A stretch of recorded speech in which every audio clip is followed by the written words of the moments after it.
অমল রাত্রিবেলা ফোন ঘাঁটছিল। হঠাৎ তার ফোনে একটা মেসেজ এলো।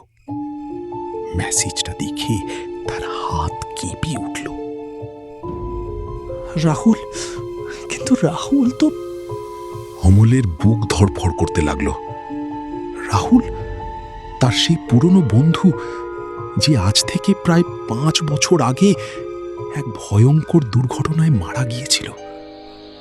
মেসেজে লেখা, তুই আমাকে ভুলে গেছিস অমল। অমল প্রথমে ভাবল কেউ হয়তো মজা করছে, কিন্তু নম্বরটা দেখে তার শরীর ঠান্ডা হয়ে গেল। এটা ঠিক রাহুলেরই নম্বর, যেটা তার ফোনে এখনো সেভ করা আছে। সে কাঁপা হাতে রিপ্লাই করল, কে কে তুমি? কিছুক্ষণ নীরবতা, তারপর আবার মেসেজ, আমি তোকে ছেড়ে যাইনি অমল, তুই আমাকে ফেলে চলে গেছিলিস। অমলের মাথায় ঝড় বয়ে গেল। সেই রাতটা তার চোখের সামনে ভেসে উঠল।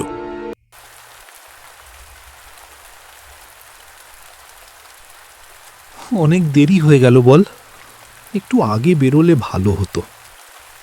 হ্যাঁ, সুজয় যা জোর করলো।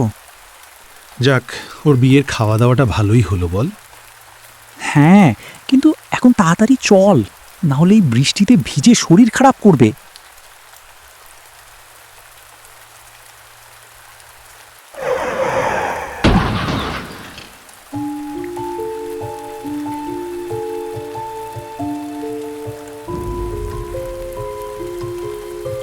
বৃষ্টির রাত।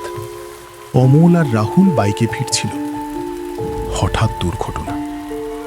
রাহুল গুরুতর আহত হয় আর অমল ভয় পেয়ে সেখান থেকে পালিয়ে যায়।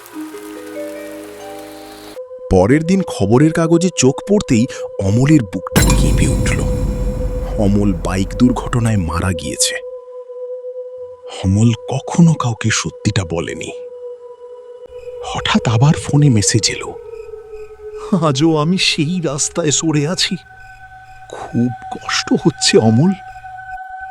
অমল ঘামতে শুরু করল, তার গলা শুকিয়ে গেল। সে ফোনটা বন্ধ করতে গেল, কিন্তু ফোনটা বন্ধ হলো না। এবার কল আসছে। ফোনের স্ক্রিনে তাকিয়ে দেখল রাহুল ফোন করেছে। অমল ভয়ে ফোনটা ছুঁড়ে ফেলল, কিন্তু ঘরের ভেতর থেকে হালকা একটা ভেজা কণ্ঠস্বর শোনা গেল। ধীরে ধীরে দরজায় টোকা পড়তে লাগলো। অমল ভয়ে জমে গেল। সে সাহস করে দরজার দিকে এগোলো। দরজার নিচ দিয়ে জল ঢুকছে, যেন কেউ ভিজে অবস্থায় দাঁড়িয়ে আছে বাইরে। দরজা খুলতেই অমল কাউকে দেখতে পেল না, কিন্তু মাটিতে ভেজা পায়ের ছাপ দেখতে পেল অমল। সেই ছাপটা সোজা তার ঘরের ভেতরে ঢুকছে। পেছন থেকে ঠান্ডা একটা হাত তার কাঁধে পড়ল। আমি তোকে নিতে এসেছি, যেখান থেকে তুই আমাকে ফেলে চলে গেছিলি। অমল চিৎকার করতে গেল, কিন্তু গলা দিয়ে শব্দ বেরোল না। পরদিন সকালে প্রতিবেশীরা দরজা ভেঙে দেখে অমল মেঝেতে পড়ে আছে। চোখ মুখে থেকে রক্ত বয়ে যাচ্ছে, আর আতঙ্কের ছাপ। তার ফোনের স্ক্রিনে শেষ মেসেজ, এবার আমি শান্তি পেলাম।